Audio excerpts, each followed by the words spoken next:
उसमें याद रखिएगा किसी भी मकबे फ़िक्र के नज़दीक ये जायज़ नहीं है कि आप किसी कब्र पे सजदा करें।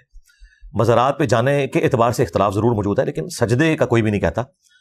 अब मज़ारात पे जो जाने वाले लोग हैं उन्हें भी ये मालूम है कि हमने इस साहिब मज़ार के लिए दुआ करनी है, या ज़्यादा से ज़्यादा कोई मामला था तो वसीला और तवस्सुल का था कि अल्लाह ताला के हुजूर उनका वसीला पेश किया जाए। हम तो इसके भी कायल नहीं हैं, लेकिन अगर कोई ये भी करता है तो इसके ऊपर कोई हम शरीफ फतवा नहीं लगाते। हम ये बताते हैं कि ये खिलाफ सुन्नत है तरीका। आपने अल्लाह से डायरेक्ट मांगना है, हाँ, हम्द और दुरूशी पढ़ के मांगना है, लेकिन साहिब मज़ार से मांगना ये तो सरातन शिर्क है। इय्याका नअबुदु व इय्याका नस्तईन की वायलेशन है। बिल्कुल कुरान और सुन्नत इसको सपोर्ट नहीं करते। इस्लाम तो है ही दीन तौहीद है।